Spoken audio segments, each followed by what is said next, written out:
Mga biyahero at biyahera, kung ikaw ay madalas bumiyahe 2 wheels man yan, 3 or 4 wheels, nako kailangan mo malaman tong 5 sa mga delikadong kalsada o highway dito sa Pilipinas. So ating pag-usapan muna ang 5 dangerous and deadliest roads dito sa Metro Manila. At number 5, Roxas Boulevard. Kung madalas ka dumaan dito, alam mo na isa ito sa talagang delikadong kalsada sa Metro Manila.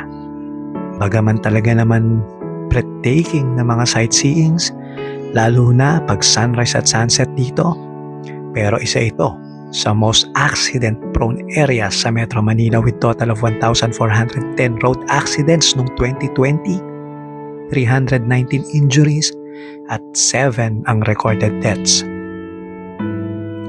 Number 4, Quezon Avenue. 7 kilometers ang haba nito at isa rin sa napakadelikadong kalsada sa Metro Manila. According to MMDA report, total of 1,178 road accidents in 2020, 254 injuries, at 4 recorded deaths sa kahabaan ng Quezon Avenue. Number 3, tinaguri ang The Killer Highway.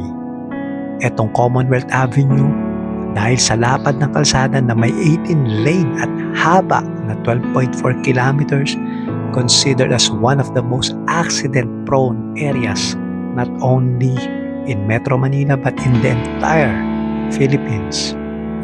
Kaya dito nilagyan ng 60 km speed limit dahil sa daming aksidente at overspeeding ng mga sasakyan kasama na ang mga bus na pasaway. Marami rin ang nagja-jaywalk dito kahit may mga overpass naman. Meron lang naman tong 10 deaths noong 2018 at 17 deaths noong 2017. Number 2, C5 Road.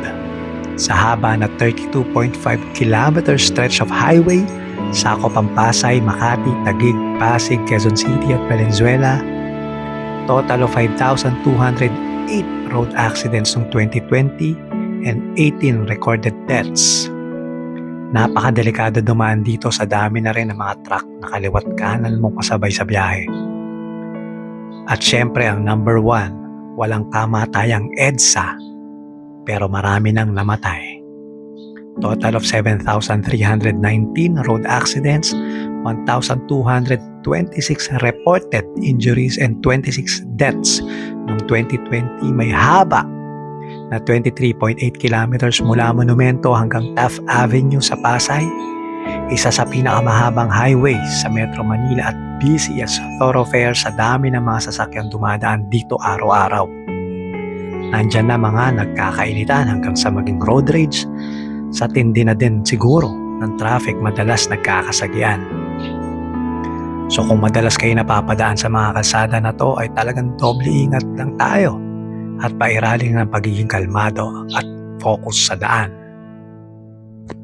If you like this kind of content, please like and share para makatulong na din sa ibang commuters, pedestrian riders, drivers at passengers. Subscribe na din kayo dito sa ating channel, MotoJC mga boss. So kita-kits sa next video. Ride safe.